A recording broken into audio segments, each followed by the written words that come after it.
Good morning, welcome to prime 9 hot topic. నేను రాజు. నిన్న రాయలసీమలోని అనంతపురం జిల్లాలో పర్యటించినటువంటి వైఎస్ జగన్మోహన్ రెడ్డి అక్కడ కొన్ని కీలకమైనటువంటి వ్యాఖ్యలు చేశారు. ఆంధ్రప్రదేశ్ రాష్ట్రంలో శాంతి భద్రతలకు విఘాతం కలుగుతోంది, బీహార్ను మించినటువంటి భయోత్పాతం సృష్టిస్తోంది కూటమి ప్రభుత్వం అని ఆయన కొన్ని కీలకమైనటువంటి వ్యాఖ్యలు చేయడమే కాకుండా పోలీసులను బట్టలు తీసి కొడతాను అని చెప్పేసి బట్టలు తీస్తాను అని చెప్పేసి ఆయన చెప్పినటువంటి పరిస్థితి. సో ఓవరాల్గా నిన్న జగన్మోహన్ రెడ్డి చేసినటువంటి వ్యాఖ్యల పట్ల ఒక పక్క పోలీసులు కొంతమంది ఇప్పటికే రియాక్ట్ అయ్యారు. అంతేకాకుండా అసలు ఏం జరిగింది నిన్న ఏదైతే అక్కడికి వెళ్ళినటువంటి సందర్భంలో ఆయన ప్రయాణించే హెలికాప్టర్ దగ్గర కూడా భారీగా ఆ పార్టీకి సంబంధించిన శ్రేణులు అక్కడికి చేరుకోవడం, పోలీసులు నిర్లక్ష్యంగా ఉండడం వల్లే ఆ శ్రేణులంతా కూడా అక్కడికి వచ్చారని చెప్పడం, అలాగే విండ్షీల్డ్ కాస్త బ్రేక్ అవ్వడం, దానివల్ల ఆయన రోడ్డు మార్గాన బెంగళూరుకి వెళ్ళిపోవడం. సో ఇదంతా కూడా నేను జరిగింది.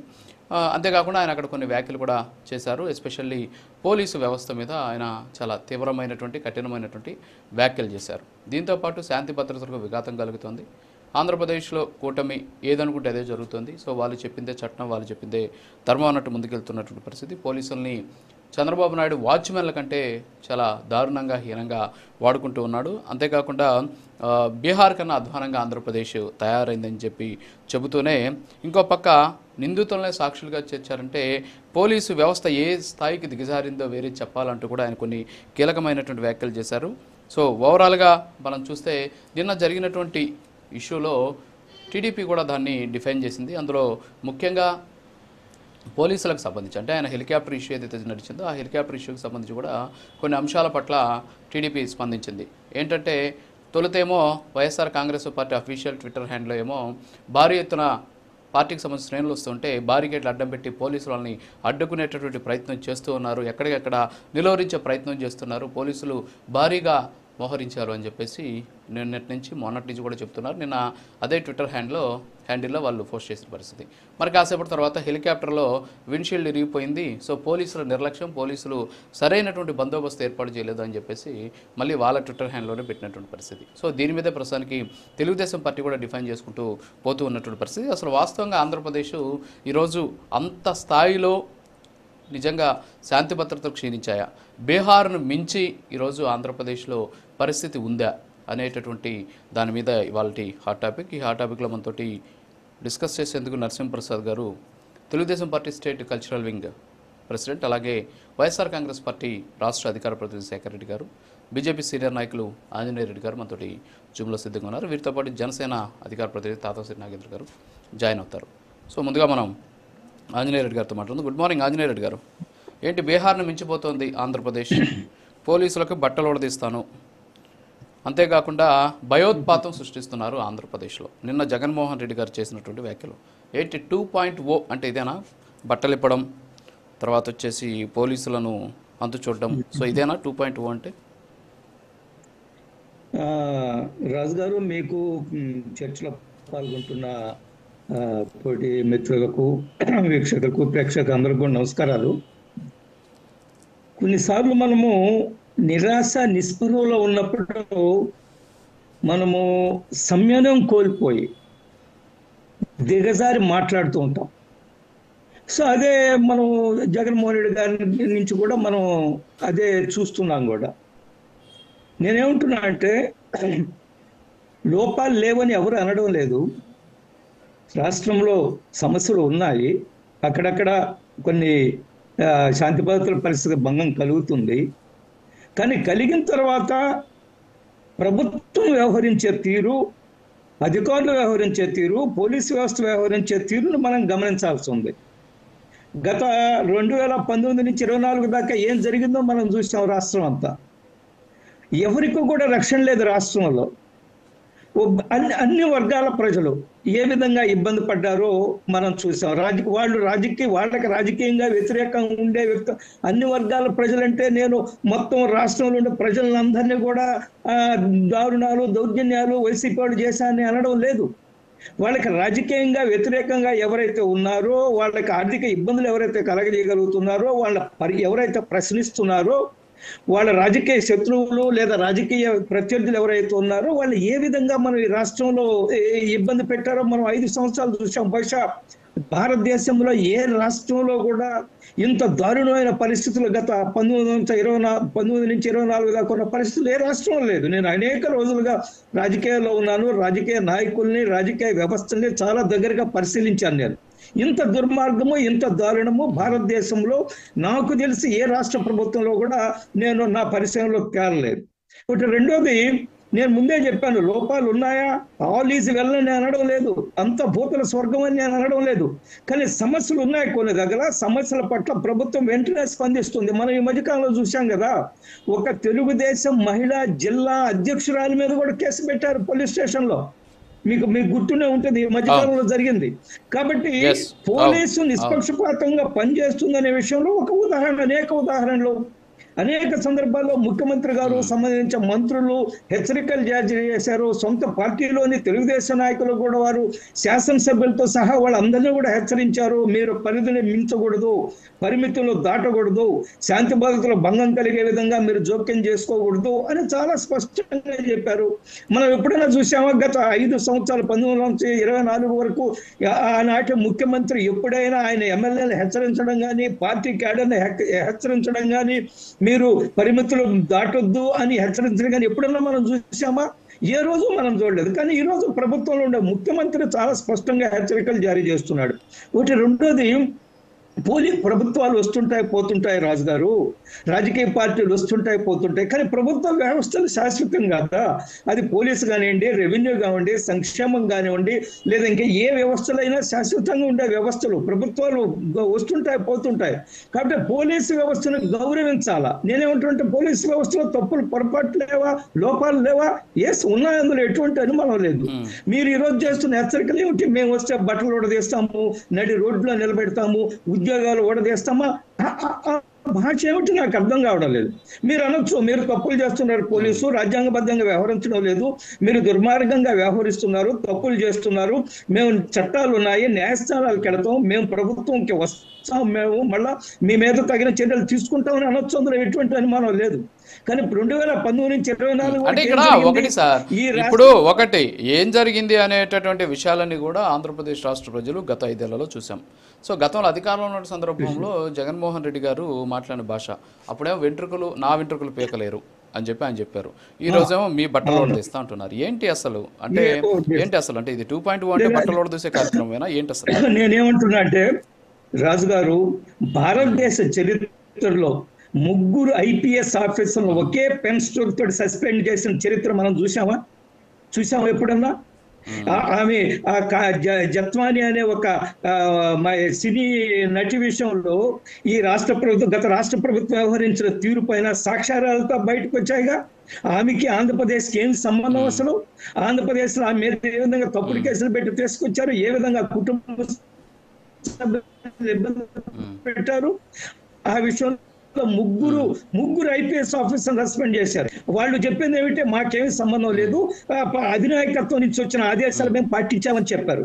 కాబట్టి మీరు గురివింద సామెతను మర్చిపోయి ఈరోజు పోలీసు వ్యవస్థ మీద, శాంతి భద్రతలు కాపాడే పోలీసు వ్యవస్థ మీద అసభ్యకరమైన వ్యాఖ్యలు చేయడము, వారు మొరేల్ దెబ్బతినేటట్టుగా చేయడం, మీ క్యాడర్ని, మీ పార్టీ నాయకత్వాన్ని, నాయకులకి విశ్వాసం పెంచడం కోసం మీరు జత్వాని కేసు అంటే నాకు గుర్తొచ్చిందండి. ఒక స్టీల్ ప్లాంట్ కి సంబంధించి ఒక వ్యాపారి, ఒక పారిశ్రామికవేత్త మీద ఆమె ముంబైలో కేసు పెట్టింది. ఆ కేసుకి సంబంధించి ఆమెను రాజీ చేసుకునేందుకు జరిగినటువంటి ఘటన.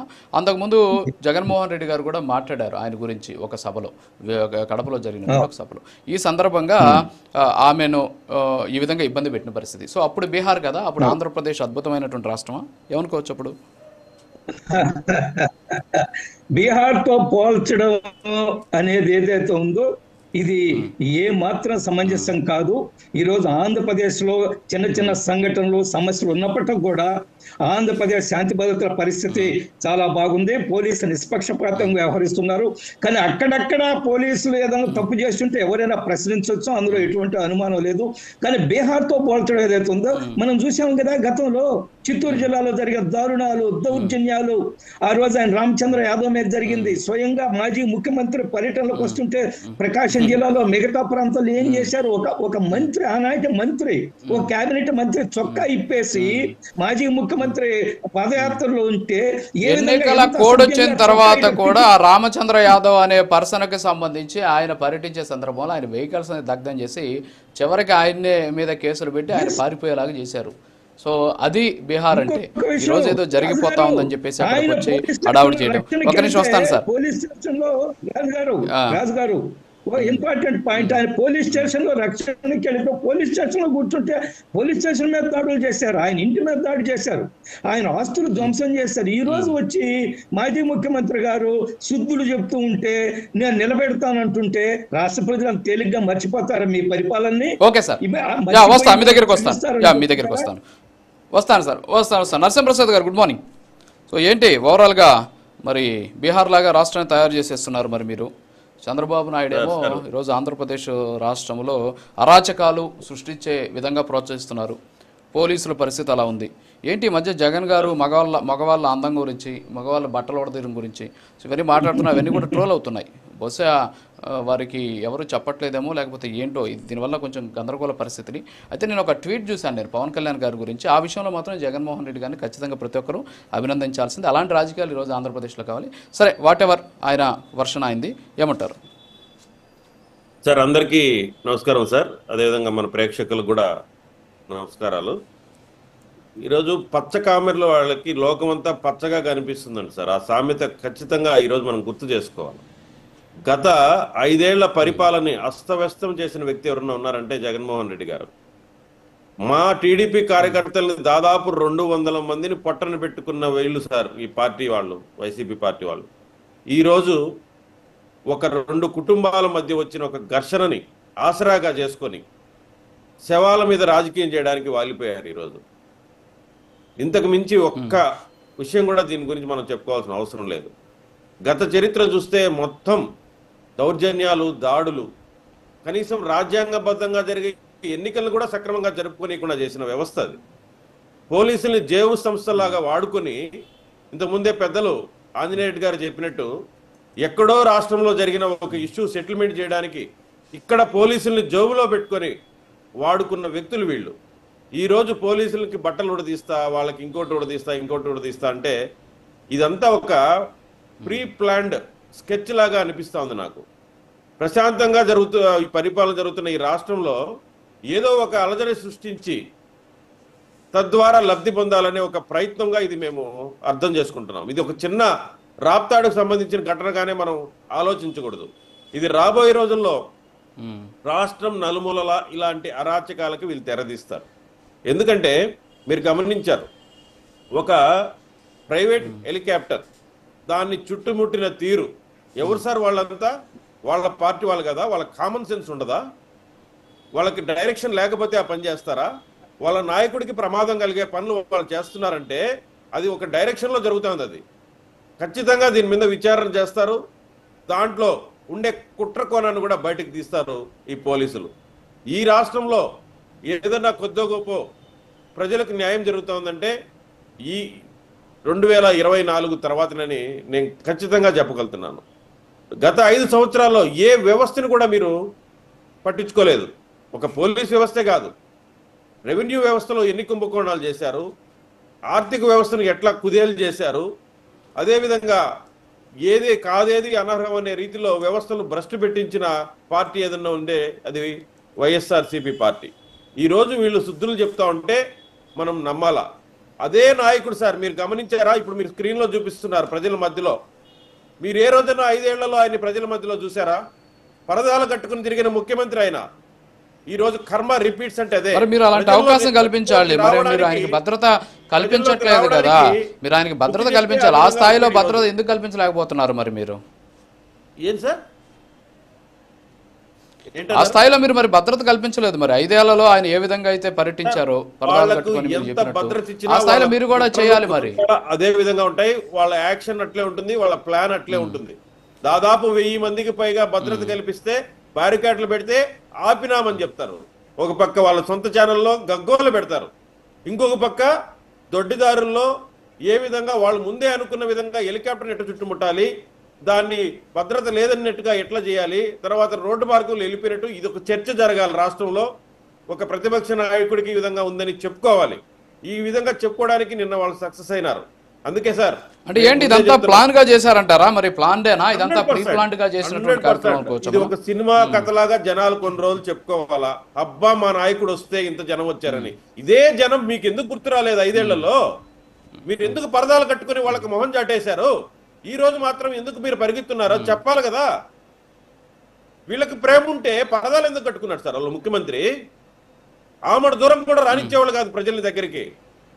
అలాంటి భద్రత కావాలా మీకు? ఇప్పుడు ఇదంతా మీరు ప్లాన్ అంటే ఇప్పుడు ఏంటి వాళ్ళే వాళ్ళ హెలికాప్టర్ మీద దాడి చేయించుకున్నారంటారా? మరి 200% సార్. ఇది ఎవరైనా కూడా, లేదంటే వాళ్ళ నాయకుడి మీద వాళ్ళకి నమ్మకం లేకుండా ఉండాలి, వాళ్ళ నాయకుడి మీద వాళ్ళకి లెక్క లేకుండా ఉండాలి, వాళ్ళ నాయకుడి భద్రతకు వాళ్ళ గాలికి వదిలేసన్నా ఉండాలి. వాళ్ళ అక్కడికి వచ్చిన వాళ్ళంతా పెయిడ్ ఆర్టిస్టులన్నా అయి ఉండాలి.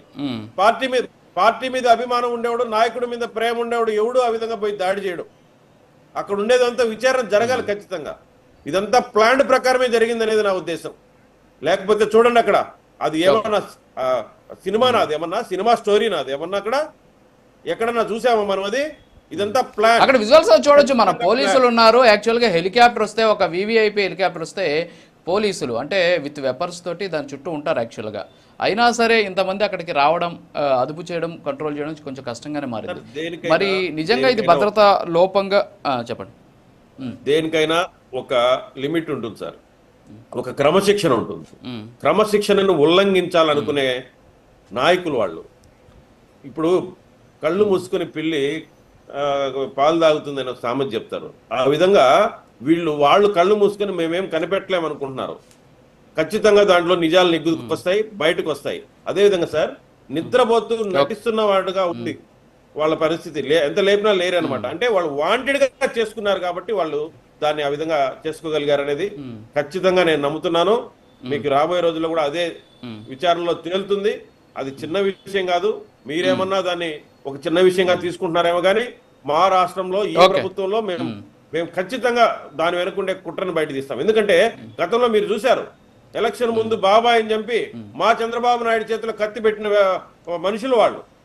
పొద్దునే పేపర్కి కత్తి పెట్టుకొని చంద్రబాబు నాయుడు నిలబడుకుంటే ప్రజలు అబ్బా ఏదో జరిగిపోయిందని చెప్పి ఫీల్ అయిపోయినారు. దాంట్లో బలైపోయినాడు. నేను కూడా ఒకటి మీకు చెప్పా, గతంలో 2019లో నేను రైల్వే కోడల్లో ఓడిపోవడానికి అది కూడా పెద్ద కారణమే నేను ఎప్పుడు నమ్ముతున్నా బలంగా. ఎంతమంది అమాయక ప్రజలు ఇది చూసి ప్యానిక్ అయిపోయారు. ఖచ్చితంగా అలాంటి రాజకీయ కుట్రలు చేయగలిగే పార్టీ కాబట్టి దీంట్లో కూడా ఒక కుట్ర కోణం ఉంది. రాబోయే రోజుల్లో ఇలాంటి అరాచకాల్ని అరికడతాం. ఇది గత 5 ఏళ్లలో సాగినట్టే ఇప్పుడు సాగాలనుకుంటే కుదరదు. ఈ ప్రభుత్వం చాలా పద్ధతిగా కట్టుబాటుతో ఉంది కాబట్టి, ప్రజల సంక్షేమమే ముఖ్యంగా ఉంది కాబట్టి ఇలాంటి వాళ్ళని ఎంటర్టైన్ చెయ్యము, ఇలాంటి వ్యవస్థని ముందుకు రానిము. ఓకే, శేఖర్ రెడ్డి గారు గుడ్ మార్నింగ్ సార్. బీహార్ నుంచి భయోత్పాతం జరుగుతుంది ఆంధ్రప్రదేశ్లో అని చెప్పేసి జగన్మోహన్ రెడ్డి గారు నిన్న మాట్లాడారు. వీళ్ళేమో అది కుట్ర అంటున్నారు. ఏమంటారు శేఖర్ రెడ్డి గారు? సార్ మీకు ప్యానెల్లో మిత్రులకి, ప్రైమ్ నైన్ టీవీ వీక్షకులందరికీ కూడా గుడ్ మార్నింగ్ సార్. ముందుగా మీరు ఒక వ్యాఖ్య ఒకటి చేశారంటే ముందు విత్డ్రా చేసుకోవాలి సార్. ఎందుకంటే మీకు హుందాగా ఉంటుంది. ఎందుకంటే జగన్మోహన్ రెడ్డి గారు మగాళ్ళ అందం గురించి మాట్లాడుతున్నారు, మగాళ్ళ బట్టలు ఎప్పడం గురించి మాట్లాడుతున్నారు అని చెప్పి మాట్లాడారు.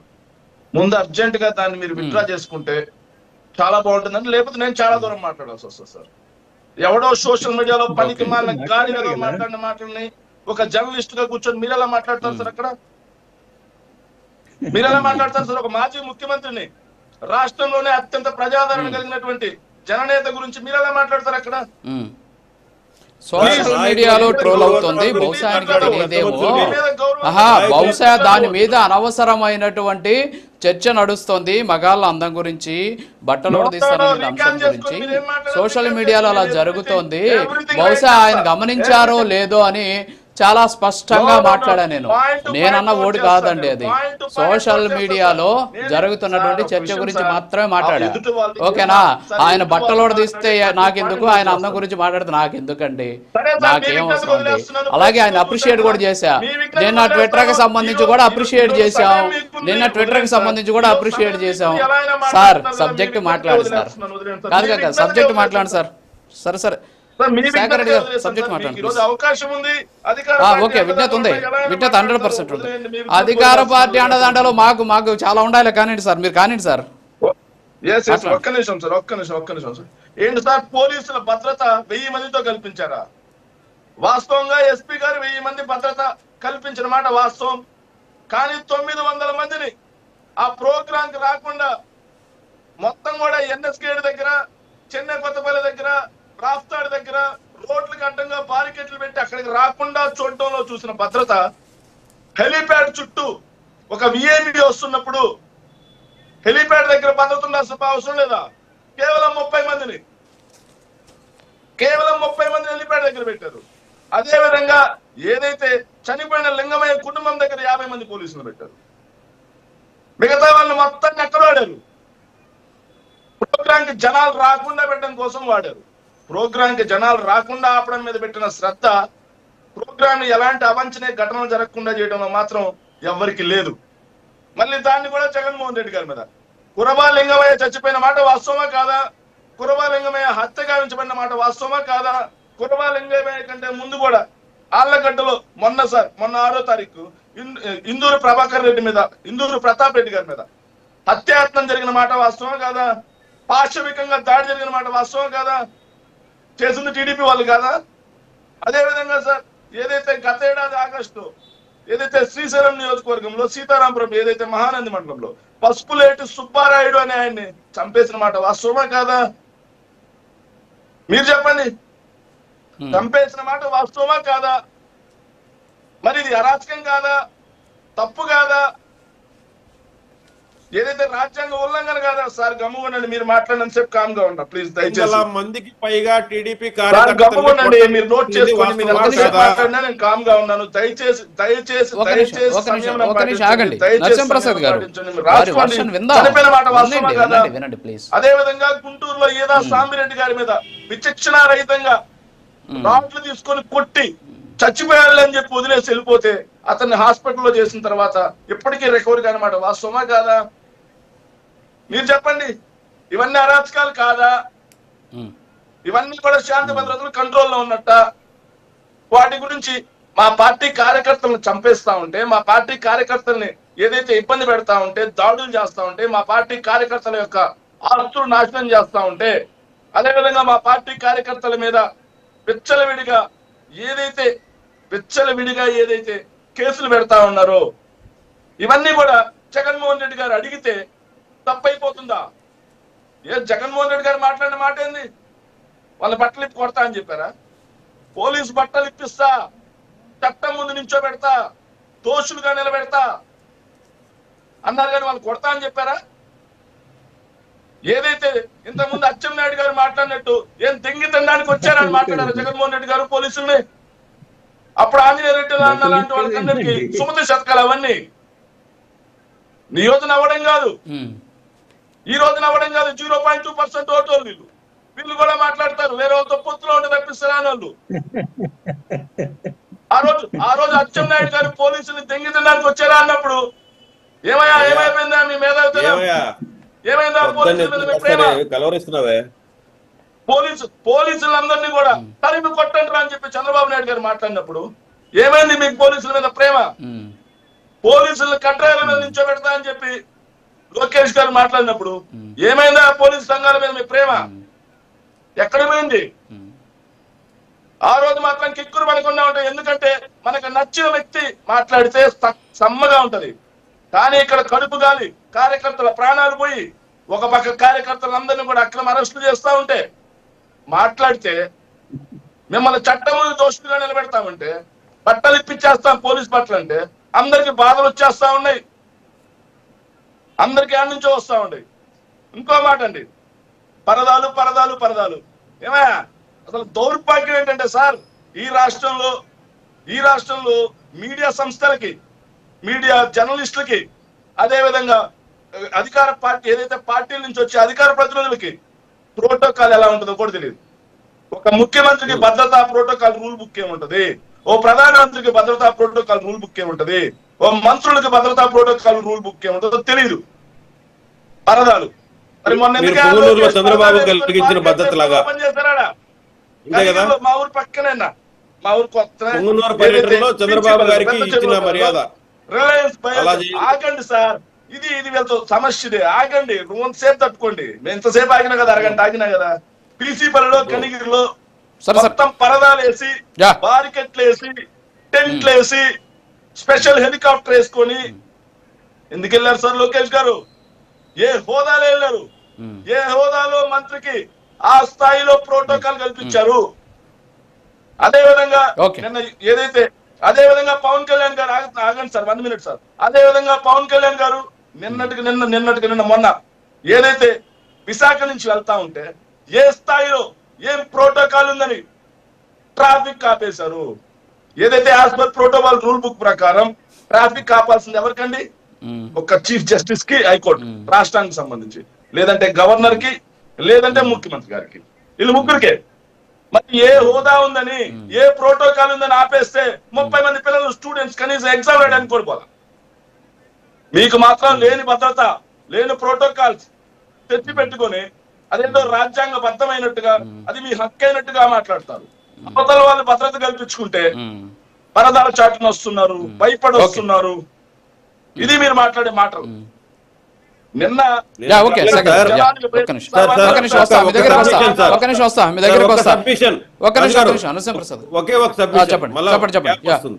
చెప్పండి. ఇప్పుడు పరదాల చాటును వస్తున్నారు అనలేదు నేను. గత 5 ఏళ్లలో పరదాల చాటు ఉన్న మీకు ఈ రోజు ప్రజలకు గుర్తుకొచ్చారా అని అడుగుతున్నా నేను.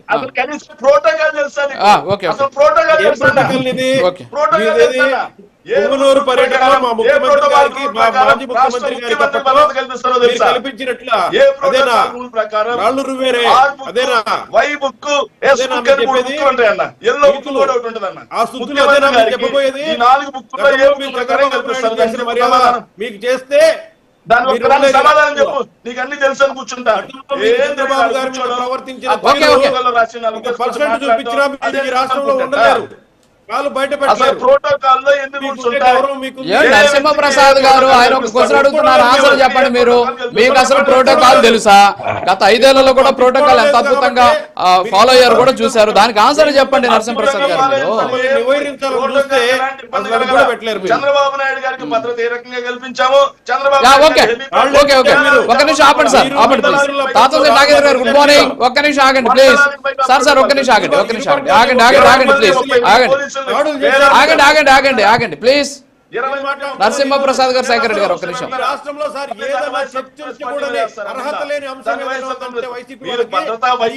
ఒక్క నిమిషం సార్ ఆగండి, టైం వేస్ట్ అవుతుంది ప్లీజ్. ఇంకా ఉంటారు మాట్లాడే వాళ్ళు, ప్లీజ్ ఆగండి.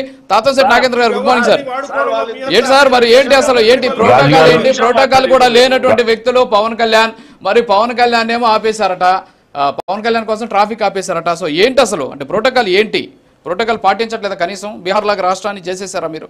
ఏంటి అసలు ఈ జగన్మోహన్ రెడ్డి గారి వ్యాఖ్యలు ఎలా? ముందుగా మీకు మీ ద్వారా ప్రైమ్ 9 వీక్షకులకు, ప్యానల్లో ఉన్న ఆంజనేయ రెడ్డి సారు, అలాగే మా సోదరుడు నరసింహప్రసాద్, ముఖ్యంగా శేఖర్ రెడ్డి, అందరికీ కూడా గుడ్ మార్నింగ్ అండి. సార్ ఇప్పుడు మనం డెప్త్ అయిపోయి ఇంత మాటలు మాట్లాడుకున్న చర్చ అయితే ఏం కాదు. దీన్ని కూడా ఆవేశంగా అర్చుకోకుండా మాట్లాడుకోవచ్చు. ఫస్ట్ ఆఫ్ ఆల్ నేను జగన్మోహన్ రెడ్డి గారితో సహా మా నాయకుడు పవన్ కళ్యాణ్ గారి అబ్బాయి మార్క్ శంకర్ పవనోవిచ్ అంటే ఆయన స్కూల్లో జరిగిన సంఘటనకు మానవతావాదంతో ఆ చిన్న బిడ్డ బాగుండాలని వాళ్ళ ఆశీస్సులు, బ్లెస్సింగ్స్ అందించిన ప్రతి ఒక్కరికి చేతులు జోడించి నమస్కరిస్తున్నాను. గెట్ వెల్ సూన్ అని మేము మా శంకర్ పవనోవిచ్ కూడా తెలియజేస్తున్నాం. నిజంగా వాస్తవికంగా మానవతా దృక్పథంతో ఆ చిన్న బిడ్డకు అలా జరిగిందని చెప్పి స్పందించిన ప్రతి ఒక్కరికి, అంటే ఇంక్లూడింగ్ మోడీ సార్ కావచ్చు, చంద్రబాబు నాయుడు సార్ కావచ్చు, లోకేష్ సార్ కావచ్చు, ముందుగా స్పందించినటువంటి జగన్మోహన్ రెడ్డి గారు కావచ్చు, ఈచ్ అండ్ ఎవ్రీ వన్ అందరికీ కూడా మా పార్టీ తరఫున చేతులు జోడించి ధన్యవాదాలు తెలియజేసుకుంటున్నాం. తర్వాత సార్ ఇక్కడ మనం ఇప్పుడు నిన్నటి ప్రోగ్రాం గురించి చెప్పినారు, మీరు ఏదో బట్టలు కూడా తీసినారు అని. అంటే ఇది మాట్లాడింది శేఖరాన్ని గుర్తుపెట్టుకోవాల్సింది, మాట్లాడింది మీరు ఎవరిని ఇంట్రోలు, ఎవరిని ఒక ముఖ్యమంత్రి, ఎస్ ఇక్కడ కూర్చున్న అధికార ప్రతినిధికి కానీ వచ్చే వాళ్ళకి కానీ ప్రతి నిమిషం జగన్మోహన్ రెడ్డి గారు తండ్రి గారికి కూడా ఈ రాష్ట్రానికి ముఖ్యమంత్రులు అని మాకు తెలిసే వస్తారు. మీరు ఒక ముఖ్యమంత్రిని అలా మాట్లాడొచ్చా అని. కానీ రాజశేఖర్ రెడ్డి గారిని ఎవరేమనలేదంటే ఒక ముఖ్యమంత్రి చేసి అంటే రాష్ట్రం అంతా నా బిడ్డలన్నీ చేసినటువంటి పదవిలో కూర్చున్న వాళ్ళు మాట్లాడుతున్న భాష గురించి మాట్లాడుతుంటారు కదా. ఆయనే కదా వంశీ అందంగా ఉన్నాడు అని మాట్లాడింది. ఎవరన్నా మాట్లాడారా? దాన్ని మీరు రాజుగారు అందరి విజ్ఞతకు వదలడం ఎందుకన్నా? ఇప్పుడు రెండోది గుడ్డలిప్పుతాననేది ఎవరు? ఆయనే కదా. ఆయన అన్నాకే కదా పోలీసులు కూడా స్పందిస్తున్నారు. ఇప్పుడు నిజంగా జగన్మోహన్ రెడ్డి గారు సెక్యూరిటీ పైన ఆయన గుడ్డలు ఇప్పాల్సింది వస్తే అక్కడ ప్రోగ్రామ్ ఏర్పాటు చేసిన వాళ్ళు గుడ్డలు ఇప్పాలి. ఈరోజు హెలికాప్టర్ లో ఉప ముఖ్యమంత్రి గారు పోతున్నారు, ముఖ్యమంత్రి గారు పోతున్నారు. నెట్టిగసికే మీరు అక్కడి వరకు తీసుకొచ్చి సెక్యూరిటీ లేదు అని చెప్పించడానికే ఎందుకు ఇటువంటివన్నీ అయిపోయినాయి. అంటే రేపు పొద్దున్నే ఏదో ఒకటి చేయాలండి. ముఖ్యంగా జగన్మోహన్ రెడ్డి గారిలో కానీ శేఖరణలో కానీ అక్కడ ఉన్న ప్రతి ఒక్కరిలో కానీ ఓలలో కేకలు బలం కాదు. చనిపోయినాడు వ్యక్తి. ఎస్, మేము కూడా మా పార్టీ నుంచి కూడా మేము ఆ చనిపోయిన వ్యక్తికి సంతాపం తెలియజేస్తున్నాం, వాళ్ళ కుటుంబానికి సంతాపం తెలియజేస్తున్నాం. సంతాపం తెలియజేసే తీరాది యుద్ధ క్షేత్రానికి పోయినట్టు ఓలలేస్తూ కేకలేస్తూ ఆ హెలికాప్టర్ దగ్గర ఏంటి సార్ అది? ఎందుకు అసలు ఆ జనబలం ఎందుకు? ఆయన బలం రాష్ట్రం అందరికీ తెలుసు కదా. అంటే వాళ్ళు తండోపతండాలుగా వచ్చేసారు. నేను పంపి ఉంటారా? నేను పంపి ఉంటాను. నాకు వచ్చిన వీడియోలు ఉన్నాయి. అంటే నేను ఒక చనిపోయిన వ్యక్తి దగ్గరకు వచ్చినప్పుడు మీరంటారే ఆ విజ్ఞతతో ఉండాలి. ఇప్పుడు వద్దవన్నీ బస్ అన్న మా జీవులకి ఇంతే ఇచ్చినారు, ఇంతే ఇవ్వండి. నిన్నటికి నిన్న అంటే అక్కడ తోలినట్టువి ఎందుకు అది? అంటే అంత తోలితే గానీ రాడా జగన్మోహన్ రెడ్డి గారు? జనం ఉంటే గానీ రాడా? లేకుంటే మీకేమన్నా బట్టలు ఇస్తాడా? కార్యక్రమం నిజంగా ఇవ్వాల్సింది ఆయనకి. ఎందుకంటే దౌర్జన్యం గురించి మాట్లాడితే దౌర్జన్యం గురించి నేను రాలేదు. దయచేసి మళ్ళీ శేఖర్ అన్న నువ్వేం చెప్పినా నేను వింటాను. దౌర్జన్యంగా దౌర్జన్యం గురించి మాట్లాడు. ఇదే తోపు దుర్తి ప్రకాష్ రెడ్డి గారు ఏ గవర్నమెంట్ ఉంది సార్? ఇప్పుడు పోలీస్ స్టేషన్కి వెళ్ళారు. రాజుగారు ప్లీజ్ ఇదే తోపు నేను పంపిస్తానన్నా నేను పంపిస్తానని చెప్తుంటే నేను చెప్పేది శేఖర్ రెడ్డి ఎంత క్లియర్ గా నీట్ గా రాసుకొని మాట్లాడతాడో నేను అంతే క్లియర్ గా ఒక విషయం చూడండి నా దగ్గర లేదు నేను మాట్లాడు. రెండో దౌర్జన్యం గురించి అవతలని మాట్లాడి నేను నెక్స్ట్ ఆయన దౌర్జన్యం గురించి మాట్లాడు. తోపుదుర్తి ప్రకాష్ రెడ్డి గారు ఇప్పుడు గవర్నమెంట్ ఎవరున్నారు? రాజు గారు గవర్నమెంట్ ఎవరిదండి కదా? ఆయన ఒక స్టేషన్కి వెళ్ళాడు నిన్న. అక్కడ ఉన్న అందరూ చూసుంటారు అధికార ప్రతినిధులు పెద్దలు. రే ఎవడరా వాడు? అక్కడ డిఎస్పీ ఉన్నాడు, సిఐ ఉన్నాడు. ఈయన సంబోధిస్తూ మకారాలు డకారాలు అంటే ఎంత కొవ్వు ఎంత కండకావరం. నువ్వు ఒక మాజీ ఎమ్మెల్యే అంతే కదా. అంటే నీ ఎంపీటీసీ ఏదో జరుగుతోంది అన్నట్టు. ఒకవేళ జరుగుంటే దానికి నువ్వేం చేయాలి? డిఎస్పీలను ఎస్ఐలను అమ్మనాభూతులు తిట్టాలనా? తిడుతూ నువ్వు చేసిన దౌర్జన్యం నువ్వు మళ్ళా బయటకు వచ్చి మాకు దౌర్జన్యం చేస్తూ ఉంటే ఎందుకు ఈ నటనలు? తోపుదుర్తి ప్రకాష్ మీరు ఇంటర్వ్యూలో చూడండి. ఎవడో ఈ ఏరియాకి వచ్చేవాడు మీసం తీస్తా ఒక్క ఓటుతో ఓడిపోయినా మరి ఎందుకు మీసాలు పెట్టుకొని తిరుగుతున్నావు? అంటే ఇవన్నీ అట్లా కాదు. ప్రజలను రెచ్చగొట్టి ప్రొవోక్ చేసి మీరు మాట్లాడుతున్నారు 0.2% బీజేపీ మీరు కూడా మాట్లాడతారా అని. మరి 11 సీట్లైనా ఆయన అంటే పెద్ద ఆయన 151 తొడగొట్టున్నారు 11కు పడిపోయినారంటే ఆ 0.2% స్టార్ట్ అయ్యి దిగ్విజయంగా దేశాన్ని 3 సార్లు పరిపాలిస్తున్నాడు మా నాయకుడని ఆయన అడిగితే మీరు కంట్రోల్ గా మాట్లాడండి. వాళ్ళు కంట్రోల్ గా మాట్లాడతారు. మీరు ఎందుకు మాట్లాడుతున్నారంటే ఎస్ మేము వీఆర్ ఒక పొత్తులో పోతున్నాం, ఒక పారదర్శమైన పొత్తు. రెండోది హెలికాప్టర్ దౌర్జన్యం. రెండోది పులివెందుల హెలికాప్టర్ మీద దౌర్జన్యం చేసిన ప్రసాద్ వీళ్ళు అడుగుతున్నారు. వేరే వాళ్ళు ఎందుకు వస్తారు సార్ అక్కడికి? అంటే జగన్మోహన్ రెడ్డో తోపుదుర్తి ప్రకాష్ రెడ్డో లేకుంటే శేఖర్ రెడ్డో వీళ్ళు ప్రోగ్రాం పెడితే వీళ్ళు వచ్చి ఆ అరాచక శక్తులు వచ్చి చేసే అంత ఉండదా? అరాచక శక్తులే వేరే వాళ్ళు చేస్తున్నారంటే ఇంకేం చేస్తారు సార్? ఇప్పుడు పులివెందుల జగన్మోహన్ రెడ్డి ఇంటిలో రాళ్ళేసి అద్దాలు బగలు కొట్టారు కదా, బయట వాళ్ళు వచ్చి చేస్తారా సార్? వాళ్ళ బిల్లులు రాలేదని చేశారు. ఇక్కడ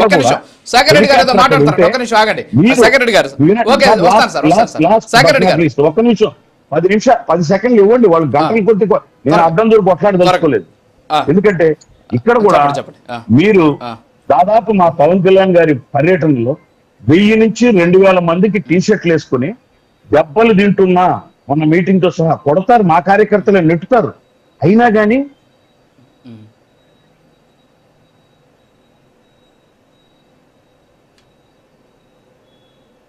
మ్యూట్ లో పడ్డారు మీరు. నాగేంద్ర ప్రసాద్ గారు మ్యూట్ లో ఉన్నారు. సార్ మీది మ్యూట్ లో ఉంది. నాగేంద్ర గారు మ్యూట్ లో ఉన్నారు, చూడండి. నాగేంద్ర గారు మ్యూట్ లో ఉన్నారు మీరు. యా ఓకే, ఒక నిమిషం. శేఖర్ రెడ్డి గారు రియాక్ట్ అన్మ్యూట్ చేసుకోండి. Yeah okay sir, okay Shekhar Reddy గారు మాట్లాడండి. సార్ ఒక్క నిమిషం అండి. నాగేంద్ర ప్రసాద్ అన్న ఆవేశపూరితంగా మాట్లాడుతున్నాడు అంటే నాకు నిజంగా నవ్వొచ్చిందన్న. ఎందుకు నవ్వొచ్చిందంటే ఆవేశపూరిత ప్రసంగాలకి పెట్టింది పేరే ఆంధ్ర రాష్ట్రంలో మన పవన్ కళ్యాణ్ గారన్న. ఆవేశపూరిత ప్రసంగాల కన్నా గుర్తుందా, పార్టీ నోటల్లో పెట్టినప్పటి నుంచి మన ఆవిర్భావ సభ వరకు ఆవేశపూరిత ప్రసంగాలకి, గట్టిగా అరవడానికి, ఊగిపోవడానికి, వీటన్నిటికీ కూడా పవన్ కళ్యాణ్ గారు పెట్టింది పేరన్న. మాకేదో అప్పుడప్పుడు కడుపు గాలి, మా కార్యకర్తల ప్రాణాలు పోయాయి, ఏదైతే మా కార్యకర్తల మీద అక్రమ కేసులు పెట్టారే అని చెప్పి మేము ఒక మాట గట్టిగా మాట్లాడితే, ఆవేశంగా కూడా కాదు గట్టిగా మాట్లాడితే పాపం ఆయన చాలా ఇబ్బంది పడతా ఉన్నాడు. జనబలం చూయించుకోవడమా సార్? జనబలం చూయించుకోవడం అంటే పవన్ కళ్యాణ్ 2019 నుంచి 24 మధ్య ప్రతిరోజు బయటకు వచ్చాడు చూడు, అది జనబలం చూయించుకోవడం అంటే. ఇది జనబలం చూయించుకోవట్లా.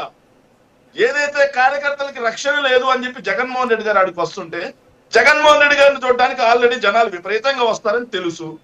జగన్మోహన్ రెడ్డి గారు ఎక్కడికి పోయినా జనాలు వస్తారని తెలుసు. మరి భద్రత కల్పించాల్సింది పోలీసులా కాదా? కనీసం హెలిప్యాడ్ దగ్గర అది లేదు.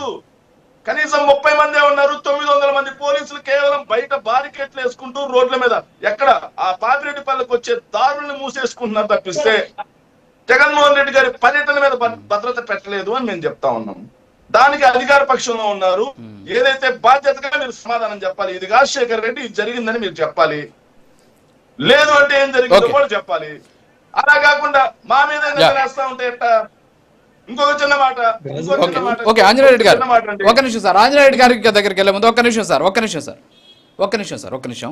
ఒకసారి ఆయన పోలీసు బయట ఒకసారి ప్లే చేయండి. సో దాన్ని ఎవరు కూడా అంగీకరించకూడదు, ఎందుకంటే యూనిఫామ్లో ఉన్న పర్సన్ అలా మాట్లాడకూడదు రాజకీయ నాయకులాగా. ఒక్కసారి ఆ పోలీసు బయట ప్లే చేయండి. పిసిఆర్ రేపొద్దున మేమేం మీతో గొడవ పడతాలి. జగన్ పోలీసులను బట్టలు ఉడదీసి కొడతా అంటున్నావు.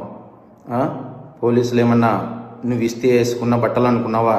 కష్టపడి చదివి రన్నింగ్ రేసుల్లో, ఎగ్జామ్స్లో పాస్ అయి ఎన్నో వేల మంది పోటీ పరీక్షల్లో నెగ్గి వేసుకున్న యూనిఫామ్ ఇది.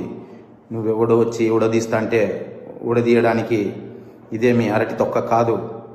మేము నిజాయితీగానే ప్రజల పక్షాన్ని నిలబడతాం, నిజాయితీగానే ఉద్యోగం చేస్తాం, నిజాయితీగానే చస్తాం, అంతే తప్ప అడ్డమైన దారులు తొక్కం.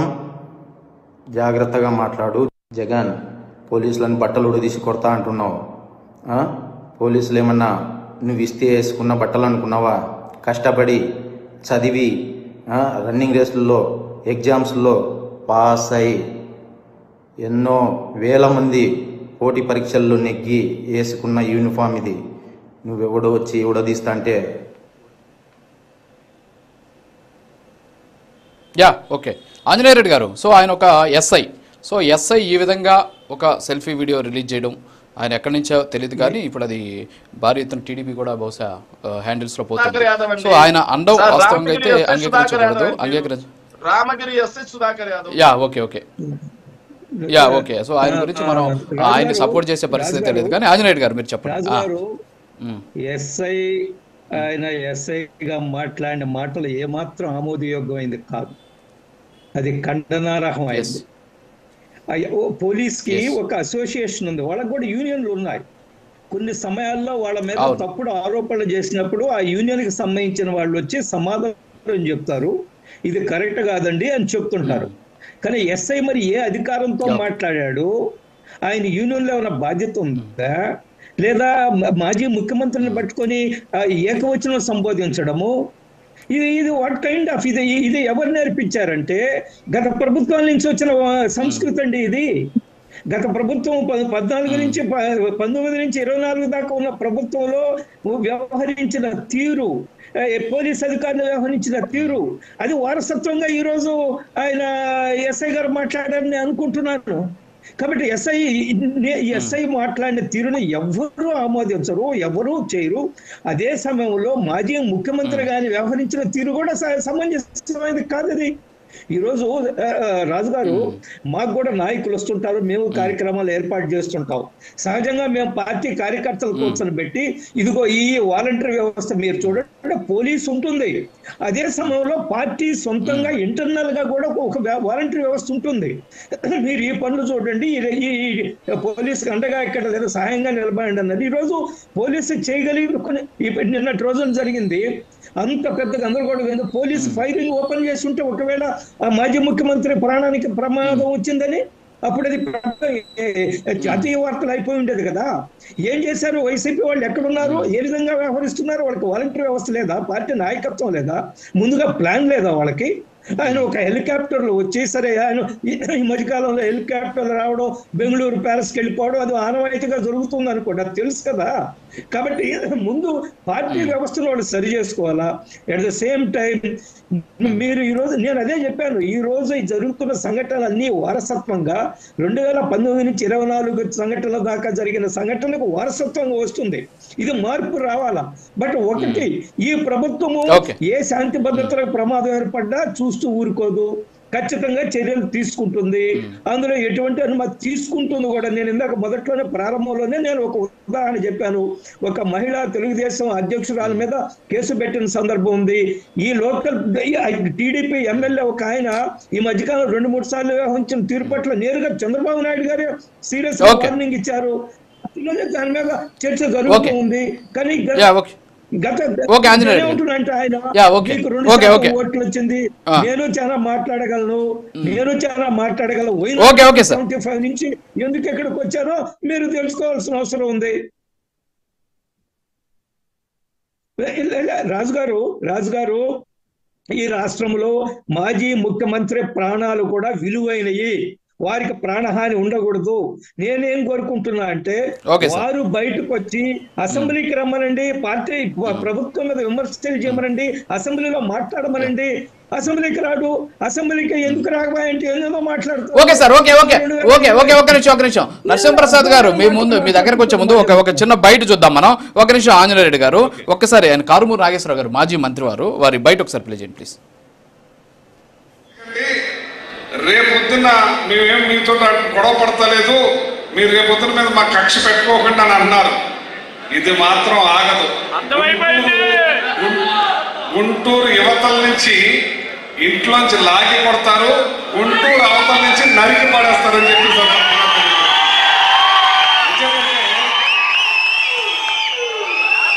వాళ్ళ ఇంటికి మన ఇల్లు ఎంత దూరమో మన ఇంటికి వాళ్ళంత దూరం. కక్ష చూపించకండి, రేపొద్దున మేమేం మీతో గొడవ పడతలేదు. ఓకే నరసింహప్రసాద్ గారు, మరి బీహార్ను మించిన భయోత్పాతం ఆంధ్రప్రదేశ్లో జరుగుతుందని జగన్మోహన్ రెడ్డి గారు అంటున్నారు. ఆ పార్టీలో నాయకుడు, ప్రస్తుతానికి ఆయన మాజీ మంత్రి. సో ఆయన గుంటూరుకి అవతలేమో ఇంట్లో నుంచి లాక్కి కొడతారట, గుంటూరుకి అవతలకేమో బయటికి నరికేదో నరుకుతామంటున్నాడు. మరి దాన్ని ఎలా తీసుకోవచ్చు అంటారు? వాళ్ళ నాయకత్వం ఏమో చాలా క్లారిటీగా ఉన్నారు సార్, ఈ రాష్ట్రంలో ఏం చేయాలనే దాని మీద. మన శేఖర్ రెడ్డి గారికే పాపం రాంగ్ స్టేట్మెంట్లు ఇచ్చి పంపిస్తున్నారు మీడియా ముందుకి. ఈయన వాళ్ళు సమర్థించుకోలేక అల్లాడుతున్నాడు. ఆడ వాస్తవంగా ఈ రాష్ట్రంలో వాళ్ళకు ఉండే ఒకే ఒక ఆప్షన్ కుట్ర. నెక్స్ట్ ప్రజల దగ్గరికి రావడానికి వాళ్ళకు ఉండే మార్గం కుతంత్రాలు. ఇవి తప్ప వేరే ఆప్షనే లేదు ఈ రాష్ట్రంలో. ఎందుకంటే నమ్మి 151 సీట్లు ఇచ్చినప్పుడు దాన్ని సద్వినియోగం చేసుకోలేదు వీళ్ళు.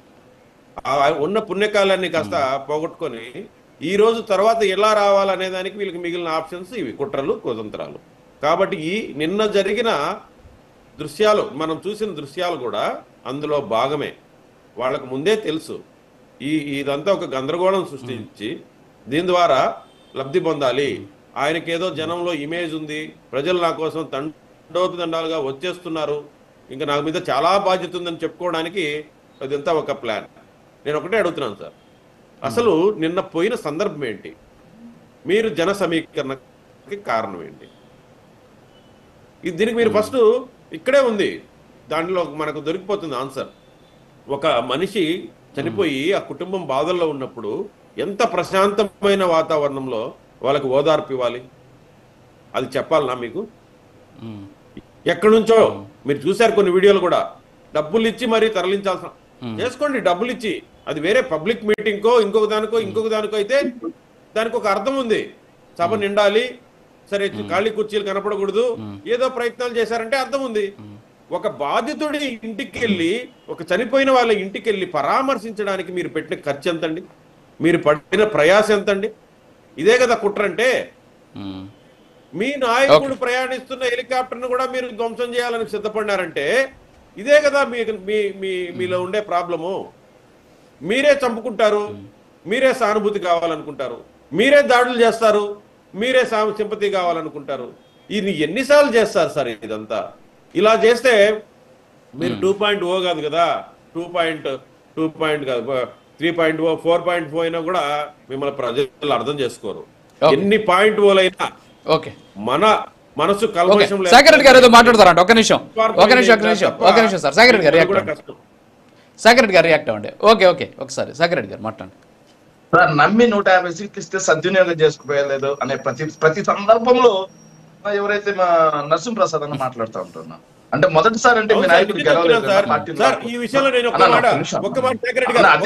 దానికే చెప్తున్నా, దానికే సమాధానం చెప్తున్నా, నీకోసమే దానికే సమాధానం చెబుతున్నా, ఓర్చుకున్నా. వినాలిగా నువ్వు ప్రశ్న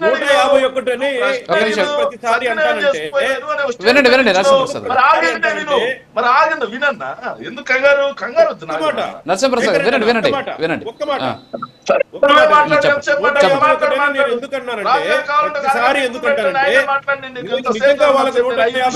వచ్చిన రోజు నేను కొంచెం జంకినాను, నేను భయపడ్డాను. అరే 150 సీట్లు ఇచ్చారే, ఇంకా రాబోయే రోజుల్లో మనం తిరిగి అధికారంలో రావడానికి ఎంత కష్టపడాలో అని నేను చేసిన ప్రయత్నంలోనే, నేను చేసిన ప్రతి స్కిట్ గానీ ప్రతి పోరాటం. సాగర్ రెడ్డి గారు వాళ్ళు భయపడ్డారంటలేండి, అప్పుడు ఆయన భయపడ్డాడంట. ఒకసారి చూడండి, ప్రజల్ని మేల్కొల్పడానికి నేను నరసింహప్రసాద్ గారు ఓకే సాగర్ రెడ్డి గారు మాట్లాడండి సార్. ఒక్క నిమిషం సార్. మాట్లాడు. నమ్మి 151 సీట్లు ఇస్తే నిలబెట్టుకోలేకపోయారన్నమాట ప్రతి సందర్భంలో అంటున్నాడు. కాబట్టి నేను క్లియర్ గా చెప్తా ఉన్నాను సార్, 151 సీట్లు ఇచ్చారు, మమ్మల్ని నమ్మకం నిలబెట్టుకోలేక ఓడిపోయాం అనుకోండి. మొదటిసారి అంటే మనం గెలవలేదులేండి, మన నాయకుడు గెలిచిన పెద్ద నాయకుడిని పోటీ పొడిచి లాగేసుకున్నాం, సరే వదిలేండి. రెండోసారి నమ్మి ప్రజలు ఓట్లేశారు సార్. మరి ఎందుకు సార్ తర్వాత 2 ఎన్నికల్లో ఓడిపోయారు వరుసగా? మళ్ళీ 2014లో నమ్మి ఓట్లేశారు సార్ ప్రజలు. మరి ఎందుకు సార్ 2019లో ఓడిపోయారు? రాజకీయాల్లో గెలుపులు ఓటములు సహజం, ముందు అది గుర్తుపెట్టుకోవాలి. ఆయన నాకన్నా సీనియర్ లీడర్, ఇంతకుముందు ఎమ్మెల్యేగా పోటీ చేసి ఓడిపోయిన అతను. ఆయనకి తెలియదు ఆ గెలుపు ఓటమికి మధ్య తేడా ఏందనేది. ఒకసారి గెలిచిన ప్రజల ఆకాంక్షల మేరకి, ఈ రోజు ప్రజల ఆకాంక్ష వేరే ఉంటుంది, రేపు ప్రజల ఆకాంక్ష వేరే ఉంటుంది. సంక్షేమ పథకాల మీద ఆశపడవచ్చు, లేకపోతే మేము అంతకన్నా ఎక్కువ అభివృద్ధి చేస్తామంటే ప్రజలు నమ్మొచ్చు, అంతకంటే ఎక్కువ ఉద్యోగాలు ఇస్తామంటే ప్రజలు నమ్మొచ్చు, ఇవన్నీ జరగవచ్చు. రేపు మళ్ళీ కంపేర్ చేసుకుంటారు కదా, 2019 నుంచి 24 మధ్య ఎలా ఉంది, 24 నుంచి 29 మధ్య ఎలా ఉంది, ఆ రోజు సంక్షేమం ఎలా జరిగింది, ఆ రోజు అభివృద్ధి ఎలా జరిగింది, ఈ రోజు సంక్షేమం ఎలా జరుగుతుంది, ఈ రోజు అభివృద్ధి ఎలా జరుగుతుంది, కంపేర్ చేసుకుంటారు కదా ప్రజలు. ఆల్రెడీ కంగారు ఎందుకు? నెక్స్ట్ ఇంకో విషయం అండి సార్, ఇంకో విషయం. ఆంజనేయ రెడ్డి గారు ప్రతి సందర్భంలో మాట్లాడుతున్న వారసత్వంగా వచ్చిందండి. ఆంజనేయ రెడ్డి సూటిగా మిమ్మల్ని అడుగుతున్నా, 2014 నుంచి 19 మధ్యలో అన్న ఏకంగా వైఎస్ఆర్ కాంగ్రెస్ పార్టీ కర్నూలు జిల్లా పత్తికొండ సమన్వయకర్త చెరుకులపాటి నారాయణ రెడ్డి మీద బాంబులేసి నరికి చంపారు. అది వారసత్వంగా తీసుకొచ్చాము మేమేమన్నా? కర్నూలు జిల్లాలో ఒక హత్య జరిగిందా, దానికి రివెంజ్ గా? అదే విధంగా రాఫ్తాడ్ ఎంపీడీఓ ఆఫీస్ లో జెడ్పీటీసీని ఎంపీపీని ఇద్దరిని నరికి చంపారు 2014 నుంచి 19 మధ్యలో. వారసత్వంగా తీసుకొచ్చి రాఫ్తాడులో ఒక్క పొలిటికల్ మర్డర్ జరిగిందా? నాట్ ఈవెన్ సింగిల్ పొలిటికల్ మండలం. మీరు నిరూపించండి. శేఖర్ రెడ్డి ఈ 19 నుంచి 24 మధ్యలో పత్తికొండ నియోజకవర్గంలో కానీ రాష్ట్రాల్లో కానీ వాటి మర్డర్లకు అగైనెస్ట్ గా ఈ పలానా మర్డర్ జరిగిందని నిరూపించండి, మాట్లాడదాం. అలా కాకుండా ఊరికే మాట్లాడుకుంటున్నాం. ఇంకో విషయం అండి, ఆ సుధాకర్ గారికి చెప్తున్నామండి, ఆ పోలీస్ ఎస్ఐ గారు ఎవరైతే ఉన్నారో సుధాకర్ గారికి వెరీ సూట్ గా చెప్తున్నామండి. ఆయన జగన్ అన్నా సరే మాకు రెస్పెక్ట్ గా చెప్తున్నాం. సుధాకర్ గారు కంగారు పడద్దు, మీరు పచ్చ చొక్కా వేసుకోకుండానే పసుపు కార్యకర్త అని మాకు తెలుసండి. మొన్న మా 9 మంది ఎమ్మెల్యేలు 9 మంది ఎంపీటీసీలని ప్రోటోకాల్ ప్రకారం మీకు అప్పచెప్తే వీడియో కాల్ చేసి మా పార్టీ లేడీ ఎంపీటీసీని ఎలా బెదిరించారో తెలుసండి. మీరు అక్కడ చేస్తున్నటువంటి రామగిరిలో చేస్తున్న ప్రతి అరాచకం మాకు తెలుసండి. మీరు ఒక తెలుగుదేశం పార్టీ కరడు కట్టిన తీవ్రవాదుల ఎలా ప్రవర్తిస్తున్నారో మాకు తెలుసా. మీరు కష్టపడి సంపాదించుండొచ్చు, రన్నింగ్ రేస్ లో వచ్చి సంపాదించుండొచ్చు, ఎగ్జామ్ ఏదైతే సంపాదించుండొచ్చు, కానీ తర్వాత 3 సింహాలకి చేయాల్సినటువంటి టోపీ పరిటాల శ్రీరామ్ ఫ్యామిలీ యొక్క కాళ్ళకి చేస్తున్నారనే విషయం కూడా మాకు తెలుసు సార్. పరిటాల శ్రీరామ్ అడుగులకు మడుగులెత్తున్నారని మాకు తెలుసు సార్. పరిటాల శ్రీరామ్ వాళ్ళు ఎలా చెప్తే అలా తోడ్పడుతున్నారని కూడా మాకు తెలుసు సార్. సరైన సమయంలో సరైన విధంగా మీరు కోరుకున్నట్టుగా అతిథి పండుగ ఇప్పించినట్టుగా మీ యూనిఫామ్ ఇప్పించి మొదలు కూర్చోబెట్టిస్తాం సార్ చట్టం ప్రకారం. సరైన సమయంలో ఒకసారి హోమ్ మినిస్టర్ అనిత ఒకసారి వీడియో ఒకసారి ప్లే చేయండి. ఓకే శేఖర్ రెడ్డి గారు ఒక నిమిషం అండి. అనిత వీడియో ఒకసారి ప్లే వస్తాను సార్, దగ్గరికి వస్తాను ఒక్క నిమిషం. నేరస్తుల్ని ప్రేరేపించి ఆర్థిక ఉగ్రవాదుల్లాగా రాజకీయ ఉగ్రవాదుల్ని అంటే నేరస్తుల్ని రాజకీయ ముసుగులో పంపించి ఎంతమంది మీద నీచమైన పోస్టులు పెట్టించారు, ఎంతమందిని అత్యాచారాలు జరిగినాయి, ఎంతమంది మీద హత్యలు జరిగినాయి. ఈరోజు లెక్కలు తీస్తా ఉంటే ఆ రోజు చెప్పాను, ఈ రోజు చెప్తున్నా. లాస్ట్ 5 సంవత్సరాల్లో దగ్గర చూసుకుంటే నేషనల్ క్రైమ్ రిపోర్ట్ ప్రకారం చూసుకున్నా కూడా దగ్గర ప్రతి 8 గంటలకి ఒక అత్యాచారం, ఒక హత్య జరిగేది. ప్రతి 2 గంటలకి మహిళ మీద దాడులు జరిగేవి. ప్రతి 10 గంటలకు ఒకసారి చిన్నారుల మీద అత్యాచారాలు జరిగే పరిస్థితి కనిపించింది.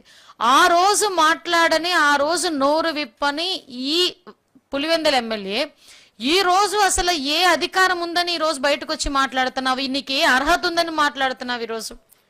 ఈరోజు ఆడపిల్లల గురించి మాట్లాడే సందర్భంలో ఎంతమంది ఆడపిల్లలు నీ హయాంలో బలైపోతా ఉంటే, నీ కళ్ళ ముందు నీ ఇంటి పక్కన ఆడపిల్లల తాలూకా మాన ప్రాణాలు పోతా ఉంటే నువ్వు బయటకు వచ్చి ఒక్కరోజు కూడా ప్రశ్నించకుండా, ఒక్కరోజు కూడా దాని గురించి రివ్యూ చేయకుండా, ఒక్కరి గురించి కూడా శిక్షించండి అని బయటకు వచ్చి మాట్లాడకుండా ఈ రోజు అధికారం పోయేసరికి ఈ రోజు అక్క చెల్లెమ్మలు గుర్తొచ్చారా? ఎంతమందిని మీరు రాజకీయ ఓకే తాతశెట్టి నాగేంద్ర గారు, ఇది విన్నాం. గతంలో ఏం జరిగింది అనేది హోమ్ మినిస్టర్, ఆమె నేను టీడీపీ నేతగా కాదు, హోమ్ మినిస్టర్ గా అధికారికంగా చెప్పారు. ఎన్సీఆర్బీ రిపోర్ట్ ఒక చిన్న నేను వివరణ ఇస్తాను. చెప్పండి శేఖర్ రెడ్డి గారు, చెప్పండి వివరణ ఇవ్వండి శేఖర్ రెడ్డి గారు.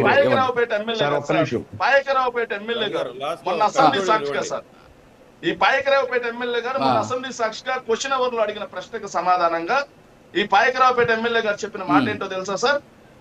రాష్ట్రంలో 7 నెలల్లో 16,000కు పైగా మహిళల మీద దాడులు, అత్యాచార యత్నాలు, అత్యాచారాలు 3 కలిపితే 16,000కు పైగా కేవలం 7 నెలల్లో జరిగాయి అని చెప్పి రిటర్న్ గా ప్రూఫ్ ఇచ్చినటువంటి పాయకరావుపేట ఎమ్మెల్యే గారు 2019 నుంచి 24 మధ్యలో ఎన్ని అత్యాచారాలు జరిగాయో ఒక్కసారి బయటకు తీస్తే ఆ పాయకరావుపేట ఎమ్మెల్యే గారు లిస్ట్ ఇస్తే మేము మాట్లాడతాం సార్.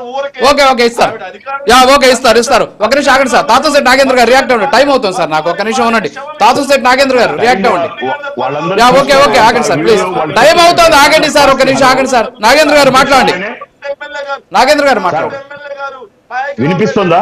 ఓకే అండి. ఓకే శేఖర్ రెడ్డి గారు, మీరు ఎందుకు అనవసరంగా ఆగండి. నాగేంద్ర గారు మాట్లాడండి. Disturbance sir. రాజు గారు ఆయనకు ఆ వీడియో పంపించాలని నేను ఏ బటన్ నొక్కిపోయి ఏ బటన్ నొక్కినానో నాకే ఇబ్బందిగా ఉంది. అది పంపిస్తాను మీకు, ఆయనకి పంపించండి. రెండోది, శేఖరానికి నేను ఒక మాట చెప్తున్నా. కారుమూరి నాగేశ్వరరావు అని ఆయన బయట వేసినాడు. ఆయన్ని కరిసే దోమను కూడా ఆయన ఏం చేయలేడు. కనీసం తన కరిసే దోమను కూడా చంపలేడు. ఆయన కింద ఉన్న బీసీలు, ఎస్సీలు వాళ్ళని ఉద్రేకించి, వారు ప్రేరేపించి వాళ్ళు కొట్టుకొని చచ్చేటట్టు చేస్తారు. ఇది కూడా శేఖరాన్ని విజ్ఞప్తి పొందుతున్నాం. తర్వాత లాస్ట్ సార్, 30 మంది పిల్లలు అన్నాడు. ఆయన అన్ని రాసుకొని వచ్చి నేను ప్రిపేర్ అంటాడు కదా. ఒక పక్క ఎడ్యుకేషన్, ఒక పక్క పోలీస్ అధికారులు టైమింగ్ తో సహా ఒక పెద్ద స్టేట్మెంట్ ఇచ్చి వదిలితే 30 మంది పిల్లలు అన్నాడు. నా బిడ్డలు, మీ బిడ్డలు ఏమన్నా, మీ బిడ్డలైనా మీరు అలాగే చూసుకోవాలి కదా. ఉదయం 7 గంటలకు ఎగ్జామ్ ఉంటుంది, నీకు బాధ్యత లేదా తండ్రిగా? మాకంతే కదా, మేము అలాగే పోయాం. నీట్ ఎగ్జామ్ గానీ ఎంసెట్ గానీ దగ్గరుండి చెప్పిపోయాం. నోటికి వచ్చినట్లు గుడ్డగాల్చి ముఖాన్ని వేసి మీ పేరు శేఖర్ రెడ్డి, నన్ను మాట్లాడేయడం లేదు. విజ్ఞత అంటే 100 రకాల విజ్ఞతలు శేఖర్ రెడ్డికి పంపుతున్నా, మీకే వదిలేస్తున్నా. 100 రకాల విజ్ఞతలు తెలుసుకోయా. ఊరికే ట్రాఫిక్ చెప్పినారు. 30 మంది పిల్లల భవిష్యత్తు మరి జగన్మోహన్ రెడ్డిని ఆ 30 మంది పిల్లల భవిష్యత్తు ఏం చేస్తారు? దమ్ముంటే ఎందుకు ఒట్టి మాటలు, గాలి మాటలు మాట్లాడతారు? గాలి మాట్లాడద్దు సార్. జగన్మోహన్ రెడ్డి గారిని ఆ 30 పిల్లలు ఇప్పుడు అందాక ప్రసాద్ ఒక మంచి మాట అన్నాడు. ఇప్పుడు ఇంత ఖర్చు పెట్టి చేయడం ఎందుకు? ఆ కుటుంబానికి అండగా నిలబడండి, కుటుంబానికి ఆర్థికంగా అండగా నిలబడండి. అది కదా మనం చేయాల్సింది. ఇక్కడికి వచ్చి విజ్ఞతలు మాట్లాడే వాళ్ళ విజ్ఞతకు 100 రకాల విజ్ఞత వదులుతున్నాం శేఖర్ రెడ్డి. పిల్లల భవిష్యత్తు గురించి మీరా మాట్లాడేది? చిన్నపిల్లల భవిష్యత్తు గురించి మీరా మాట్లాడేది? గొంతు చిక్కీతో కూడా దొంగేసిన దొంగలు మీరు. గొంతు పేరుతో వెలికాయలు చిక్కీ పేరుతో కూడా కోట్లు దొంగేసిన దొంగలు మీరు. మీరు బిడ్డల గురించి, మీరు వాళ్ళ చదువుల గురించి మాట్లాడుతూ ఉంటే ఆశ్చర్యపరంగా ఉంది. మీరు ఊరికే విజ్ఞత నీ విజ్ఞత వదలాలి. అసలు నీకు విజ్ఞత ఉందా అని అడగాలి. ఓకే ఓకే ఆంజనేయ రెడ్డి గారు కన్క్లూడ్ చేయండి. ఇంతకుముందు నుంచి మీరు ఏదో మాట్లాడండి. ఆంజనేయ రెడ్డి గారు కన్క్లూడ్ చేయండి. సరే ఆయన ఆపండి. శేఖర్ రెడ్డి గారు ఆగండి సార్. మీరు మాట్లాడినప్పుడు మీరే విజ్ఞత గురించి మాట్లాడతారు, మీరే నేను మాట్లాడొద్దు అంటారు, రాసుకోండి అంటారు. ఒక నిమిషం వినండి. ఆంజనేయ రెడ్డి గారు మాట్లాడండి. జగన్మోహన్ రెడ్డి బదులు ఈయన రమ్మనండి అసెంబ్లీకి. ఆయన రాయలసీమలో హత్యల గురించి మాట్లాడారు. దాని మీద మీరు ఒక రోజు డిబేట్ పెట్టండి. గత 50 సంవత్సరాల రాజకీయాలు రాయలసీమలో ఏమి జరిగింది, రాజశేఖర రెడ్డి గారి కుటుంబం ఏ విధంగా ఈ హత్యల్లో పాల్గొన్నారు, ఇవన్నీ కూడా మనం చర్చిద్దాం. ఒకటి. రెండోది, నేను అనేక సందర్భాల్లో చెప్పాను, ఎన్నికల్లో ఓడిపోవడము గెలవడము ప్రజాస్వామ్యంలో ఉంటుంది. ఎన్నికల్లో ఓడిపోయినంత మాత్రం ఒక పార్టీ భవిష్యత్తు పూర్తిగా అనుకోవడానికి లేదు, ఆ పార్టీ అయిపోయిందని అనుకోవడానికి లేదు. కానీ ఓడిపోయిన తర్వాత చూడండి ఆయన సభ్యత ఏమిటో. ఓడిపోయిన తర్వాత ఆ పార్టీ వ్యవహరించున్న తీరు పైన ఆ పార్టీ భవిష్యత్తు ఆధారపడి ఉంటుంది. మేము లోక్సభలో 2 సీట్లు సంపాదించాము, కానీ ఈ రోజు భారతదేశం మొత్తం పరిపాలిస్తున్నాం. కానీ ఓడిపోయిన తర్వాత వైసీపీ వ్యవహరిస్తున్న తీరు, ఆ అధినాయకుడు వ్యవహరిస్తున్న తీరు చూస్తుంటే రోజు రోజుకి కూరుకుపోతుంది. ఆ పార్టీకి భవిష్యత్తు అనేది అర్థం అవుతుంది. ఓటమి అనేది పెద్ద సమస్య. నరసింహప్రసాద్ గారు మాట్లాడి క్లోజ్ చేయండి. గెలుపు ఓటములు సహజం అన్న మన శేఖర్ రెడ్డి గారికి ఒకే మాట, ఓటమి నుంచి పాఠాలు నేర్చుకోవాలి, గుణపాఠాలు నేర్చుకోవాలి. ఎక్కడ తప్పులు చేశామో తెలుసుకుంటే తిరిగి అధికారంలోకి వస్తారు. నన్ను అన్నారు మీరు 2019లో ఓడిపోయినారని. ఎస్, ఓడిపోయినా కూడా ప్రజలకు ఏ విధంగా అందుబాటులో ఉండాలి, ప్రజలకు ఏం చేయాలి అని చెప్పి నేను నిత్యం అక్కడే ఉన్నా. జనసేనలో సీటు పోవడం నేను కామ్గా ఉన్నాను తప్ప నాకు అధికారం లేనప్పటికీ ఇప్పుడు ప్రభుత్వాన్ని ఉపయోగించుకొని దాదాపు 300 మంది నిరుద్యోగులకి నా నియోజకవర్గంలో నేను ఉద్యోగ అవకాశాలు కలిగించుకోవామనో ఏదో చేశామనో పారిపోయే రకం కాదు. అందుకే ప్రజలను మెప్పించాలా, ప్రజల్ని ఒప్పించాలా, అప్పుడే మనం తిరిగి అధికారంలోకి రాగలుగుతాం. మనకు భవిష్యత్తు ఉంటుంది. మీకు వీలైతే ఫాలో అవ్వండి శేఖర్ రెడ్డి. క్లోజ్ చేద్దాం. తాతశెట్టి నాగేంద్ర గారు, నరసింహప్రసాద్ గారు, శేఖర్ రెడ్డి గారు, ఆంజనేయ రెడ్డి గారు. సో అందరికీ ధన్యవాదాలు ఈ హాట్ టాపిక్లో పాల్గొన్నందుకు. సో ఓవరాల్గా అయితే ఆంధ్రప్రదేశ్ బీహార్ లాగా మారిపోతుంది, భయోత్పాతం సృష్టించబడుతుంది ఆంధ్రప్రదేశ్ రాష్ట్రంలో అని చెప్పేసి జగన్మోహన్ రెడ్డి గారు నిన్న మాట్లాడారు. అంతేకాకుండా అక్కడ ఒక హెలికాప్టర్కి సంబంధించినటువంటి ఒక హైడ్రామా కూడా నడిచింది.